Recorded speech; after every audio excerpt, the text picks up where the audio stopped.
If you have no friends and don't enjoy life, you might be a Sigma man. This is just another label to make people feel like they're so much cooler than they actually are. Hoping to dream about their Sigma lifestyle that they actually hope to have, even though they don't live that in real life. A lot of guys try to use the Sigma male concept as a cop-out to cover up their beta energy.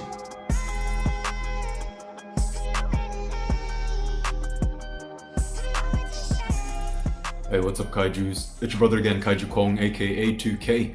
Alright, so I want to start this video by saying that I have mad respect for all of you out there who are on your own journeys in life to be the best versions of yourself as possible. It's on the internet, on the web, like those who get on the Sigma male thing are either beta males or whatever, losers in life, incels, which are basically involuntary celibates, people who can't get girls even if they want to. Now, even if a portion of my audience may, at the moment, see themselves as beta males, incels, whatever, we all have to start from somewhere. Even here, you see, the thing about haters is that they are deep down afraid that you are going to be better than them. They are afraid that they're going to be left behind in the race, that they're going to become, in other words, redundant in this environment or in this society. A large portion of Sigma males, let's say, are downright nerds. But nerds, I believe that people, they give you a bad label. I was a nerd when I was younger. Who I am now is a big surprise to who I thought I would be a long time ago. I was hardworking then. I visualized. That's the power of vision. That's the power of self-belief. Even if people thought that probably I would not amount to anything, or they would second guess me or underestimate me back then, they would not underestimate me now. I know it's hard to say, to look forward into the future, to know, to want to become, to define yourself 5 years from now. Because life changes. Life is unpredictable. Things will happen that will let you adjust your plans. But every man has to have a plan. These nerds, probably they are not happy with the place that you are in life. That's why you want to become, to idealize yourself as a Sigma male. You want to look more like, let's say, John Wick, to look more like Batman. Of course, these things are highly improbable, but they are an ideal. As long as there's an ideal, there is a road that you can go down. So you may start off, yes, as a beta or a nerd or whatever. Maybe the people who start out in the beginning, who are just like stretching their legs to go on this great journey, may not look like much. But trust me, those who have the fortitude, the willpower, the discipline, the determination, and the vision, and the never say no attitude to get to that road and to get to the end, they will be transformed. So don't give a shit about the haters or the people who say that, oh look, there are a bunch of nerds here, so probably this road is not gonna amount to anything. But as long as you walk down that road, as I said, you're gonna change. That is the Sigma male thing. People like, let's say, nerds, beta males, whatever, you have the power to dream as well. Everyone starts out from zero. So I don't understand what the point here is. Like, people, they just do that because they're scared, as I said, to be left behind. And so when they see that you're dreaming, when they see that you want to become more, and they see that that fire inside of you is greater than theirs, because they struggle to wake up in the morning, they have kind of accepted their own drudgery in life. They cannot accept that someone who wakes up next to them, or someone who they see on a daily, suddenly has this explosion of fire in their eyes and wants greater things to happen in their life. They cannot accept that. They don't want to be left behind, because that reflects badly on them. Just by being you, you did not directly go against them. You didn't do anything directly to them. They don't like that someone from below them, like let's say they see themselves as a cool guy in school or whatever, when they see all of a sudden that this nerd or this guy who seems like nobody, this low-key guy, all of a sudden starts to improve on the daily because he follows a Sigma male thing, they will try to cut you at the root and tell you that, no, you're a loser, you're gonna stay a loser. It's funny actually, because it's a good tool. When you look at it from a different perspective, it's a good tool to build a thick skin. that your identity now will enable you to really stand against so many odds. In the real world, you can't expect people to do what they're supposed to do. All right? You hear that, Lip? If you can't handle someone making fun of you, how are you going to handle an elbow to the teeth? If you want to be something other than a nerd with a scar on his lip, then you got to flip the script, okay?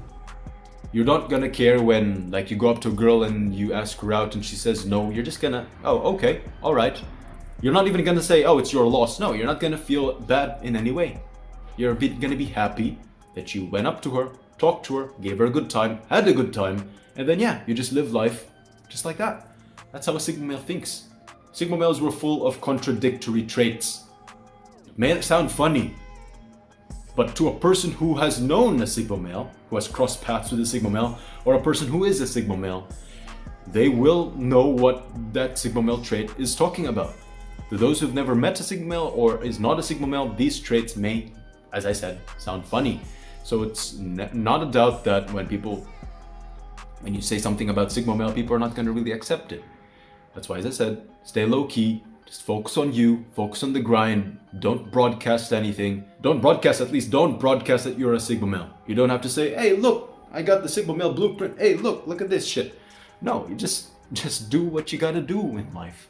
So that's the thing. People are always here, shrugging off the possibility of this, possibility of that, but they always say everything is possible. The sky is the limit. I always say to people, even at work, when people say, oh no, that cannot be done, this is what you tell yourself. Of course, people will even argue this, but I would say, in 1969, it's a nice year, we managed to put a man on the moon, and here you are telling me that we cannot ... insert what they said there, insert what their doubts are. And that usually clears up everything. When someone says, oh, I cannot wake up in the morning, or oh, I cannot give a call to the clients, or oh, I cannot exercise here and there. And then, yeah, in 1969, we put a man on the moon. Not even the moon. When someone says, a long time ago, Alexander the Great conquered from this point of the empire to all the way there of the empire, and here you are saying that you cannot even get up in the morning. So, that's the thing. That's the reason why it's good to study history, good to study historic figures. Not only for knowledge, but more for inspiration. To know what those guys a long time ago, without internet, without social media, without all this bullshit distractions taking place in this world, without protein powder, without supplements, without whatever.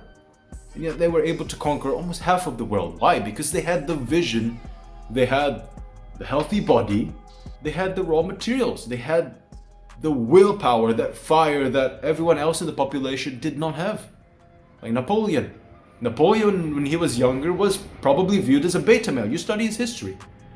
And yet he had the desire to be someone when he grew up.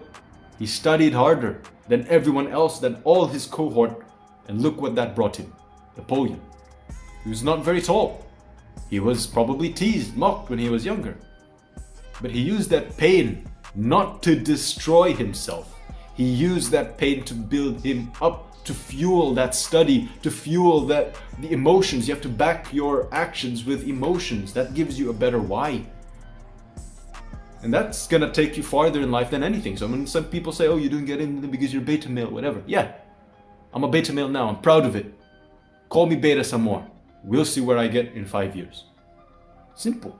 Where you are now is definitely not where you're gonna be in 5 years' time. Not even 5 years, in 2 years' time. I can attest that in my own life, a lot of things have happened. I have made big changes in 6 months. And just because you're 20, just because you're in your late teens, you think that you'll reach your level of maturity? No. I'm 26, but I've had revelations, big revelations in my own life. I've learned so much things in my own life just last year, just 2 years ago, just 3 years ago. Every single year is a learning experience. And when I talk to my colleagues who are 30, 40 years old, they've also made big changes. They've made total 180-degree changes in their own life at like the age of 36, 37. It's never too late to change, never too early to make a big decision in your life. I'm flipping the script. Wait, you the kid with the lip? Nice cut, bro. You see that? Doesn't matter if you're a loser or a nerd or a freak. All that matters is that you become badass.